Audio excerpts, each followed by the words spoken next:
काल आणि आज 2 दिवस सलग या राज्यामध्ये बऱ्याच ठिकाणी गारपीट आणि अतिवृष्टी झालेली आहे।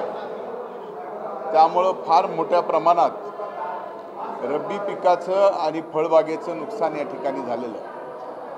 कालच कॅबिनेटमध्ये राज्याचे माननीय मुख्यमंत्री एकनाथरावजी शिंदे साहेब, माननीय उपमुख्यमंत्री अजितदादा पवार साहेब, माननीय उपमुख्यमंत्री देवेंद्र भाऊ फडणवीस आणि मंत्रिमंडळातील सर्वांच्याच उपस्थितीत सर्वदूर या ठिकाणी या गारपीटमुळे झालेल्या नुकसानीचे पंचनामे करण्याचे आदेश दिलेले आहेत। त्याप्रमाणे या ठिकाणी कृषी विभाग आणि महसूल विभाग हे या गारपीट भागामध्ये जिथं शेतकऱ्यांचं फार मोठ्या प्रमाणात नुकसान झालं त्याचे पंचनामे करण्यासाठी या ठिकाणी चालू झालेले आहेत।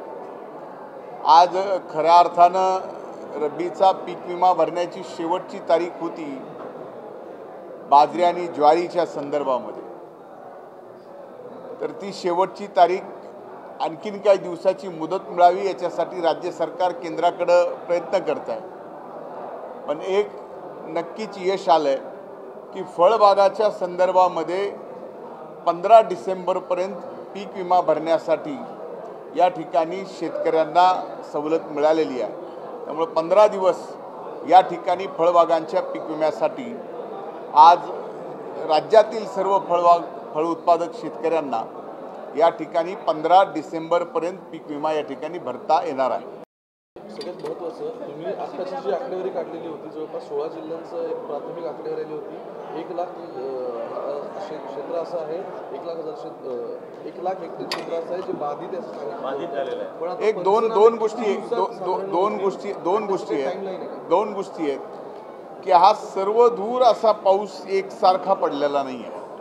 काही भागामध्ये गारपीट झाली, काही भागामध्ये अतिवृष्टी झाली आणि काही भागामध्ये मध्यम स्वरूपाचा पाऊस पडलेला आहे। आता ज्या रब्बीच्या क्षेत्रावर मध्यम स्वरूपाचा पाऊस पडला त्या ठिकाणी त्या रब्बीच्या क्षेत्राला फायदा आहे। ज्या ठिकाणी अतिवृष्टी झाली आहे आणि ज्या ठिकाणी गारपीट झाली आहे आणि ती गारपीटही सर्वात मोठ्या प्रमाणामध्ये नाशिकला, जिथं द्राक्षाची बागायती आत्ता कुठं द्राक्षे येत असताना अशा प्रमाणात फार नुकसान झालेलं आहे। त्यांचे पंचनामे त्या पद्धतीनं त्या ठिकाणी झालेल्या अतिवृष्टीच्या आणि गारपिटीच्या अंदाजानुसार जिल्हाधिकारी आणि जिल्हा कृषी अधिकारी मिळून पंचनामे करणार। जेवढ्या लवकरात लवकर पंचनामे होतील तेवढा प्रयत्न प्रशासनाचा या ठिकाणी पंचनामे करायचा आहे।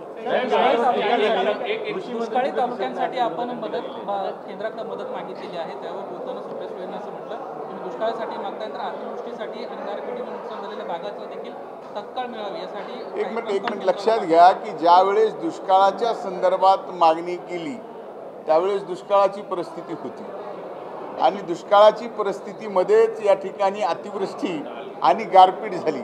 आता त्याच्या नुकसानीसाठी त्याचे पंचनामे करून एक तर राज्य सरकार स्वतः SDRF मधून अनुदान शेतकऱ्यांना देईल किंवा या ठिकाणी NDRF कडून केंद्र सरकारकडून या ठिकाणी निधी उभा करून या ठिकाणी शेतकऱ्याच्या पाठीमागं सांगायचा उद्देश एवढाच आहे की कुठलंही नैसर्गिक संकट आलं तरी हे महायुतीचं सरकार शेतकऱ्याच्या पाठीमागं अतिशय खंबीरपणानं उभा आहे, त्यांना कसल्याही प्रकारे उघड्यावर पडू देणार नाही। सर, पीक विमा अजूनही मिळू शकलेला नाही, अनेक शेतकरी पीक विम्यापासून वंचित आहेत।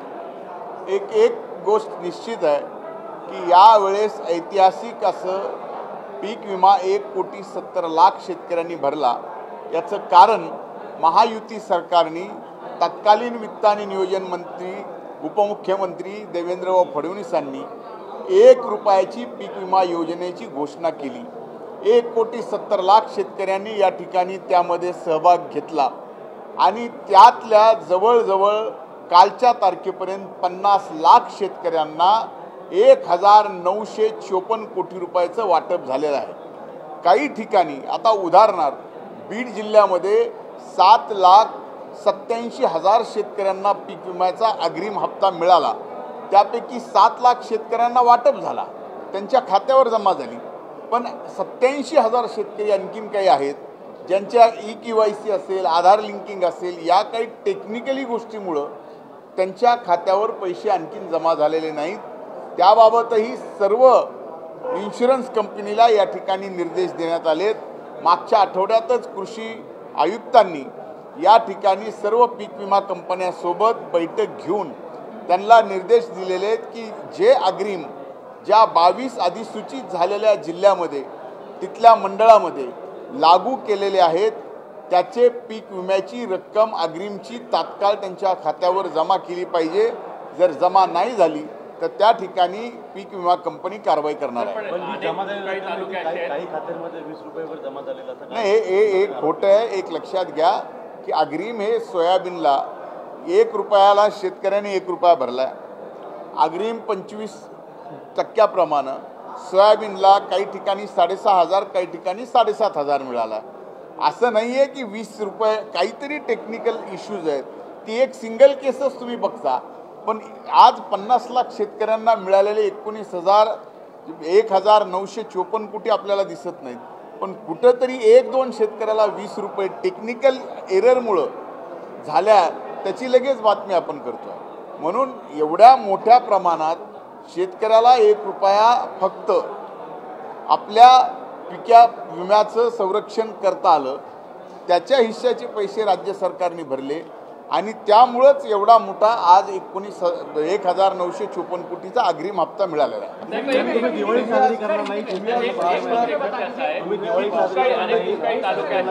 ही खरी गोष्ट आहे. मी दिवाळी साजरी केलेली नाही.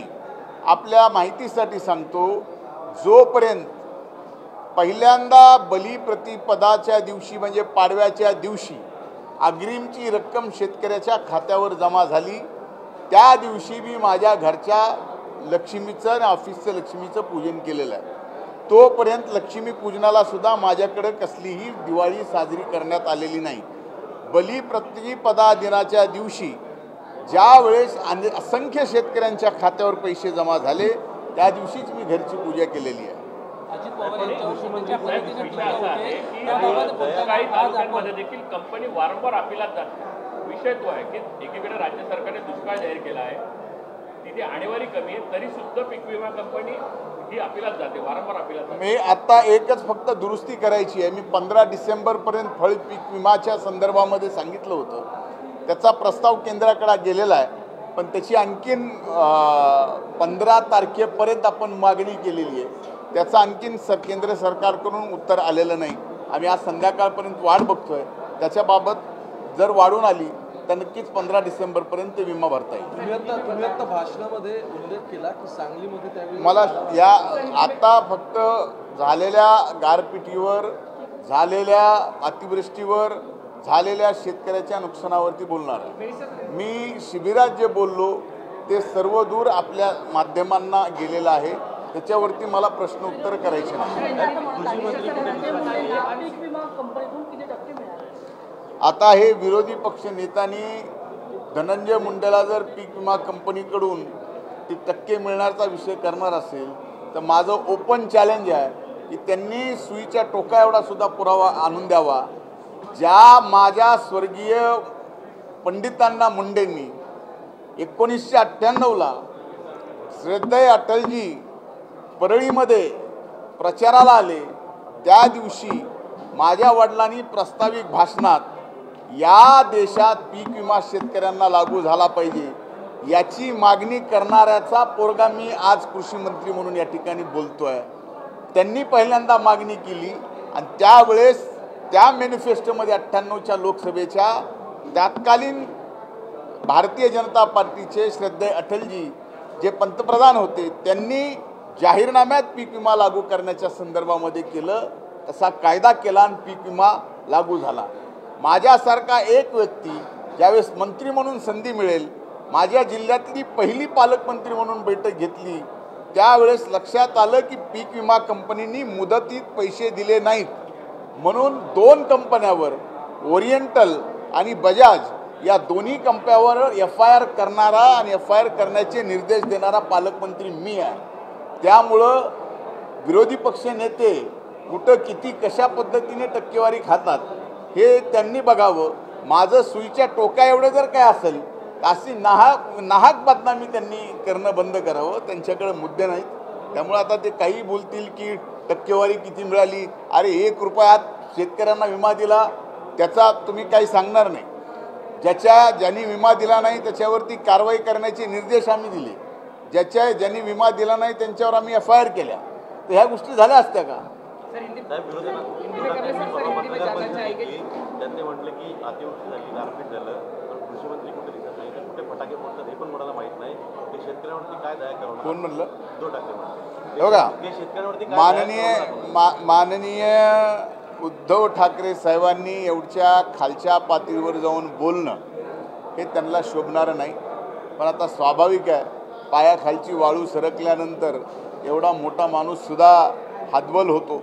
त्यामुळं माझ्यासारख्या व्यक्तीवर त्यांनी कृषी मंत्री कुठे आहेत, बांधावर आहेत का कुठे आहेत, काय आहे, आता ते मागच्या 2.5 वर्षाच्या काळात त्यांच्या मंत्रिमंडळाच्या काळात एवढा मोठा महामारीचा रोग आल्यानंतर ते कुठं बसून काम करत होते हे उभ्या महाराष्ट्राला नाही देशाला माहिती आहे. त्यामुळं आम्ही त्यांच्या नेतृत्वाखाली काही काळ मंत्रिमंडळामध्ये काम केलेलं आहे. आमचं तोंड उघडायला लावू नका. तुम्हाला जेवढं वाचाळ बोलता येतं त्याच्यापेक्षा वाचाळ आम्हालासुद्धा बोलता येतं. फक्त एवढंच आहे की शेतकऱ्याला सर्वाधिक मदत करणारं आज हे महायुतीचं सरकार आहे. सर्वाधिक मदत 3 संरक्षण शेतकऱ्यांना दिलेले आहेत. एक पीक विम्याचं दिलेलं आहे, एक PM किसान सन्मान योजनेचे 6,000 दिलेले आहेत, त्याच्यानंतर नमो किसान सन्मान योजनेचे 6,000 दिलेले आहेत आणि त्याच्यानंतर या दुष्काळ जाहीर झालेल्या दुष्काळ सदृश्य आणि आत्ता गारपीट आणि अतिवृष्टीमुळे झालेल्या नुकसानाचं अनुदानसुद्धा दिलं जाणार आहे. म्हणजे एवढ्या मोठ्या प्रमाणामध्ये कधीच मदत या ठिकाणी झालेली नाही. तेवढी मदत आम्ही केलेली आहे. आणि राहिला आम्ही बिंदावर आम्ही शेतातच राहतो. आमचं राहणंच शेतात आहे. त्यामुळे त्यांना माहीतच नाही नेमकं मी कुठं राहतोय. मी शेतातच राहतोय. माझं कामच बांधावर राहणं आहे.